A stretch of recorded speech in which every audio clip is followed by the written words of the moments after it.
करने से पहले खुद भी रिसर्च जरूर कर लें और चाहे आपको लाइफ में कितना भी भरोसा हो कभी भी लोन लेकर इन्वेस्टमेंट या ट्रेडिंग ना करें क्योंकि इससे आप बहुत बड़ी मुसीबत में पड़ सकते हैं।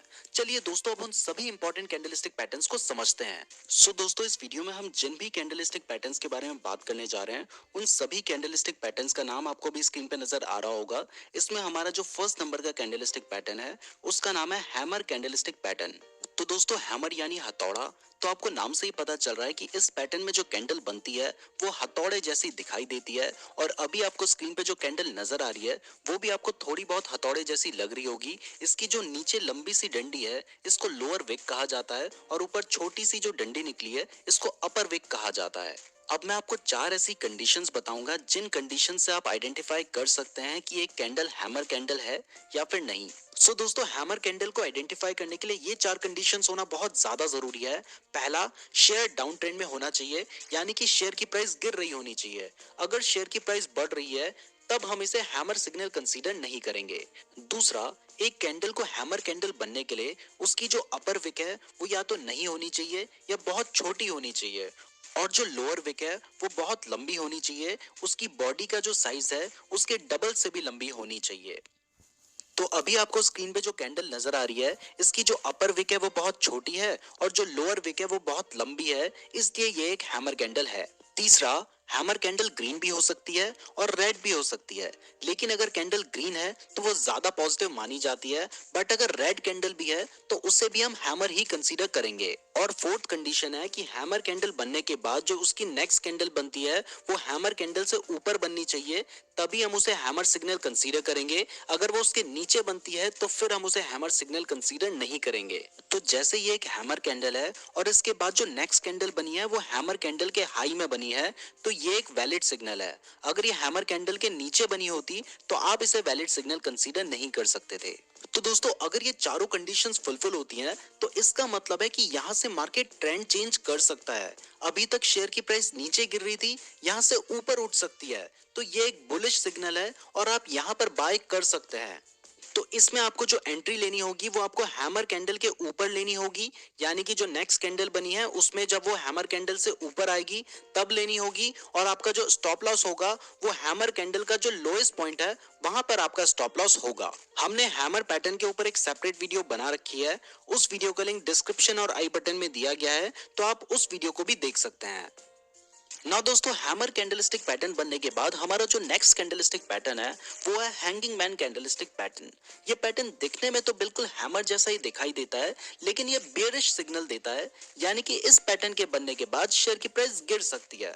अब हैंगिंग मैन पैटर्न के लिए भी चार कंडीशन जरूरी हैं। पहला, स्टॉक अप ट्रेंड में होना चाहिए, यानी कि शेयर की प्राइस बढ़ रही होनी चाहिए, जबकि हैमर पैटर्न में शेयर की प्राइस गिर रही होनी चाहिए थी, शेयर डाउन ट्रेंड में होना चाहिए था। इसमें शेयर अप ट्रेंड में होना चाहिए। दूसरा, इसमें भी हैमर पैटर्न की तरह कैंडल की अपर विक छोटी होनी चाहिए और लोअर विक लॉन्ग होनी चाहिए, इसीलिए तो ये हैमर जैसा दिखाई देता है। तीसरा, हैंगिंग मैन कैंडल भी ग्रीन और रेड दोनों हो सकती है, लेकिन अगर रेड हो तो ज्यादा वैलिड सिग्नल माना जाता है क्योंकि ये बियरिश सिग्नल देता है। और चौथा, हैंगिंग मैन कैंडल बनने के बाद जो नेक्स्ट कैंडल है वो हैंगिंग मैन कैंडल के नीचे बननी चाहिए। तो जब ये चार कंडीशंस फॉलो होती हैं तो इसका मतलब है कि ट्रेंड चेंज होने वाला है। अभी तक शेयर की प्राइस बढ़ रही थी, अब नीचे गिर सकती है, तो ये एक बियरिश सिग्नल है और यहाँ पर आप शॉर्ट सेल कर सकते हैं। इसमें आपकी एंट्री जो नेक्स्ट कैंडल नीचे बनी है उसमें होगी और आपका स्टॉप लॉस, क्योंकि आप शॉर्ट सेल कर रहे हैं, तो हैंगिंग मैन कैंडल के हाईएस्ट पॉइंट पर होगा। अगर आपको हैमर और हैंगिंग मैन कैंडल में अभी भी कोई कंफ्यूजन है तो वो इस पिक्चर को देखकर क्लियर हो जाएगा। हैमर डाउन ट्रेंड में बनता है जबकि हैंगिंग मैन अप ट्रेंड में बनता है। हैमर बाय सिग्नल देता है जबकि हैंगिंग मैन सेल सिग्नल देता है। ना दोस्तों हमारा जो थर्ड कैंडलस्टिक पैटर्न है वो है इन्वर्टेड हैमर। इन्वर्टेड का मतलब होता है उल्टा, यानी कि ये एक उल्टा हैमर है, लेकिन इसका सिर्फ नाम उल्टा है, इसका काम बिल्कुल हैमर पैटर्न जैसा ही है। बस फर्क सिर्फ इतना है कि हैमर पैटर्न में जो लोअर विक होती है वो लंबी होती है और जो अपर विक होती है वो या तो छोटी होती है या नहीं होती है, जबकि इन्वर्टेड हैमर पैटर्न में जो अपर विक होती है वो लंबी होती है, जबकि जो लोअर विक होती है या तो वो छोटी होती है या नहीं होती है, तभी वो इन्वर्टेड हैमर जैसा दिखाई देता है। एक कैंडल को इन्वर्टेड हैमर बनने के लिए ये चार कंडीशंस फुलफिल होनी चाहिए। पहला, शेयर डाउन ट्रेंड में होना चाहिए, यानी कि शेयर की प्राइस गिर रही होनी चाहिए। ये सेम कंडीशन हैमर पैटर्न के लिए भी थी। दूसरा, मैंने आपको अभी बताया कि इसमें जो अपर विक है वो लॉन्ग होनी चाहिए, जबकि जो लोअर विक है वो या तो छोटी होनी चाहिए या फिर नहीं होनी चाहिए। ये जो सेकंड कंडीशन है, सिर्फ यही एक डिफरेंस है हैमर और इन्वर्टेड हैमर पैटर्न के बीच में। थर्ड कंडीशन भी हैमर पैटर्न की तरह सेम है, चाहे ये ग्रीन हो चाहे ये रेड हो, इससे कोई फर्क नहीं पड़ता, लेकिन अगर ग्रीन होगी तो ज्यादा वैलिड सिग्नल होगा। और फोर्थ कंडीशन है कि इन्वर्टेड हैमर कैंडल बनने के बाद जो नेक्स्ट कैंडल बनती है वो इन्वर्टेड हैमर कैंडल से हाई बन चाहिए। तो जब ये चार कंडीशंस फुलफिल होती हैं तो वो कैंडल एक इन्वर्टेड हैमर कैंडल होती है और ये एक बुलिश सिग्नल देती है, यानी कि यहाँ से प्राइस बढ़ सकती है, यहाँ से ट्रेंड चेंज हो सकता है। अभी तक शेयर की प्राइस नीचे गिर रही थी, यहाँ से ऊपर जा सकती है। तो आप चाहें तो आप बाय कर सकते हैं। अगर आप बाय करते हैं तो इन्वर्टेड हैमर कैंडल के बाद जो नेक्स्ट कैंडल बनती है आपको वहां पे एंट्री लेनी होगी और आपका स्टॉप लॉस होगा इन्वर्टेड हैमर कैंडल का low. Market, portfolio, SIP, market, stock stock stock stock stock stock. हर कोई बोल रहा है इन्वेस्टमेंट की भाषा, आप कब बोलेंगे? Download grow. Investment in securities market are subject to market risks. Read all the related documents carefully before investing.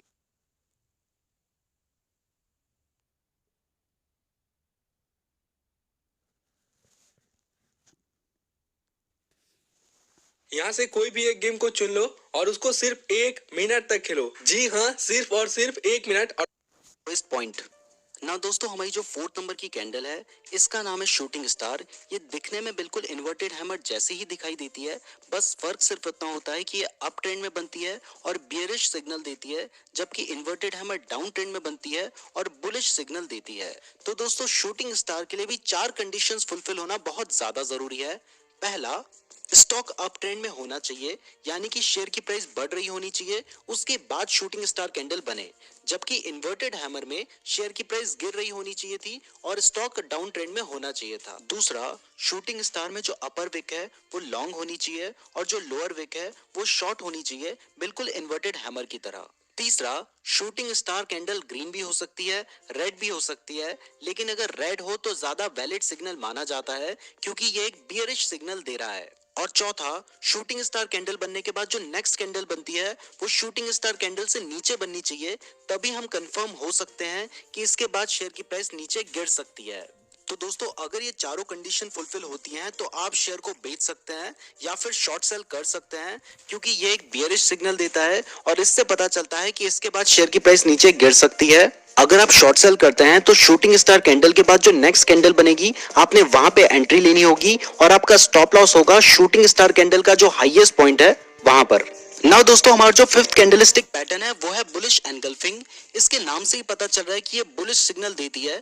तो जब भी कभी मार्केट डाउन ट्रेंड में होता है और डाउन ट्रेंड में एक ऐसी रेड कैंडल बनती है और उस रेड कैंडल के बाद एक ऐसी ग्रीन कैंडल बनती है जो कि फर्स्ट रेड कैंडल को पूरा एनगल्फ कर लेती है, यानी कि कवर कर लेती है, तो ये होता है बुलिश एनगल्फिंग। इसमें हमारी जो सेकंड ग्रीन कैंडल है वो फर्स्ट कैंडल के नीचे ओपन होती है और फर्स्ट कैंडल के ऊपर क्लोज होती है, तभी ये फर्स्ट कैंडल को पूरा कवर करेगी। तो जब भी कभी इस तरीके का पैटर्न बनता है तो इसे बुलिश एनगल्फिंग कहते हैं और इसका मतलब होता है कि यहाँ से शेयर की प्राइस बढ़ सकती है, तो आप यहाँ पे बाय कर सकते हैं, पोजीशन ले सकते हैं। अगर आप बाय करना चाहते हैं तो इस ग्रीन कैंडल के बाद जो नेक्स्ट कैंडल बनेगी आपको वहां पे बाय करना होगा। वो कैंडल इस ग्रीन कैंडल के ऊपर बननी चाहिए और आपका जो स्टॉप लॉस होगा वो ग्रीन कैंडल का जो लोएस्ट पॉइंट है वहां पर होगा, आपको स्क्रीन पे नजर आ रहा है।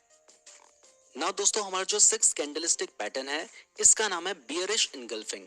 ये बुलिश एनगल्फिंग का जस्ट अपोजिट है और ये बियरिश सिग्नल देता है, यानी कि इस सिग्नल के आने के बाद शेयर की प्राइस गिर सकती है। तो दोस्तों, जब भी कभी शेयर अप ट्रेंड पे चल रहा होता है, यानी कि शेयर की प्राइस बढ़ रही होती है और उसके बाद अगर एक ग्रीन कैंडल आती है और उस ग्रीन कैंडल के बाद एक रेड कैंडल आती है जो कि उस ग्रीन कैंडल को पूरा कवर कर लेती है, यानी कि एनगल्फ कर लेती है, तो इस पैटर्न को बियरिश एनगल्फिंग कहते हैं। तो जैसे अभी आपको स्क्रीन पे दो कैंडल नजर आ रही है, हमारी जो ग्रीन कैंडल है उसको रेड कैंडल ने पूरा कवर कर लिया है और जो रेड कैंडल की ओपनिंग प्राइस है वो ग्रीन कैंडल से ऊपर है और जो क्लोजिंग प्राइस है वो ग्रीन कैंडल से नीचे है, तभी वो उस ग्रीन कैंडल को पूरा एनगल्फ कर ले रही है, यानी कि कवर कर ले रही है। तो जब भी कभी इस टाइप का पैटर्न बनता है तो इसे बियरिश एनगल्फिंग कहते हैं और इसके बाद शेयर की प्राइस गिर सकती है। तो दोस्तों अगर आप चाहें तो आप यहाँ पे शॉर्ट सेल कर सकते हैं। अगर आप शॉर्ट सेल करते हैं तो इस बेयरिश कैंडल के बाद जो नेक्स्ट कैंडल उसके नीचे बनेगी आपको उसमें एंट्री लेनी होगी और जो ग्रीन कैंडल का हाईएस्ट पॉइंट होगा वो आपका स्टॉप लॉस होगा, आपको स्क्रीन पे नजर आ रहा है।